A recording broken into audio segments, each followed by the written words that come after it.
Parvati Argha Ramsar site Uttar Pradesh के किस जिले में स्थित है? A Jhansi, B Gonda, C Aligarh, D Ballia. तो इसका सही उत्तर होगा option B Gonda. Parvati Argha Ramsar site Uttar Pradesh के गोंडा जिले में स्थित है।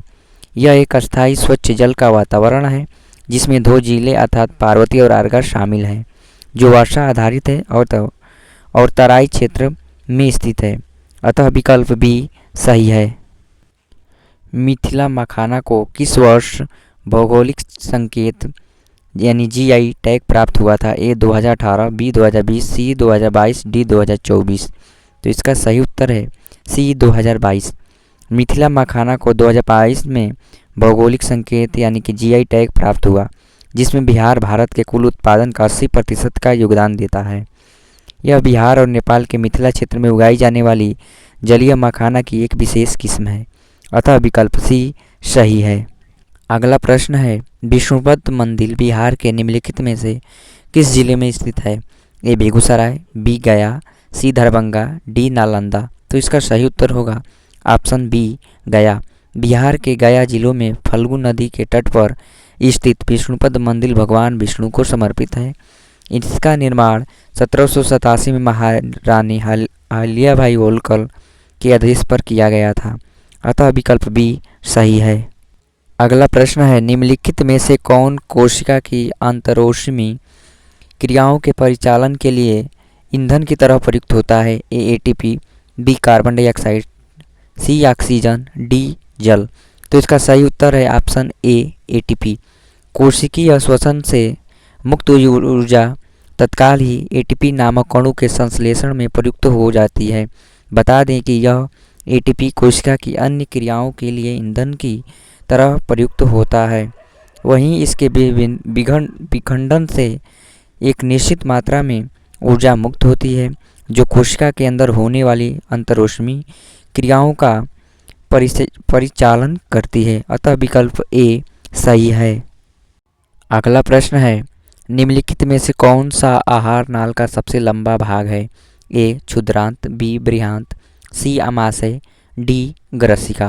तो इसका सही उत्तर होगा ऑप्शन ए क्षुद्रांत।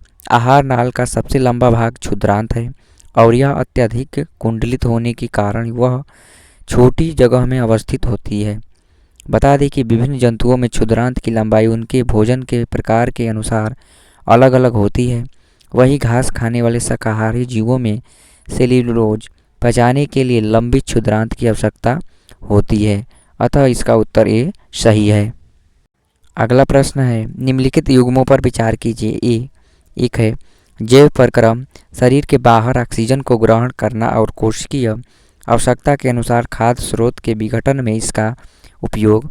दूसरा है श्वसन, वे सभी प्रक्रम जो सम्मिलित रूप से अनुरक्षण का कार्य करते हैं। उपयुक्त युग्मों में से कौन सा या शेष सही सुमिलित है? ए है केवल एक, बी है केवल दो, सी एक दो दोनों, या डी कोई नहीं। तो इसका उत्तर होगा ऑप्शन डी, न तो एक और न ही दो। वे सभी प्रक्रम जो सम्मिलित रूप से अनुरक्षण का कार्य करते हैं जैव प्रक्रम कहलाते हैं। बता दें कि शरीर के बाहर ऑक्सीजन को ग्रहण करना और कोशिकीय आवश्यकता के अनुसार खाद्य स्रोत के विघटन में इसका उपयोग श्वसन कहलाता है। अतः विकल्प डी सही है। अगला प्रश्न है, नेत्रदान के दौरान आँख के किस भाग का उपयोग प्रत्यारोपण के लिए किया जाता है? ए रेटिना, बी पश्चमावी पेशियाँ, सी पुतली, डी कार्निया। तो इसका सही उत्तर होगा डी कार्निया।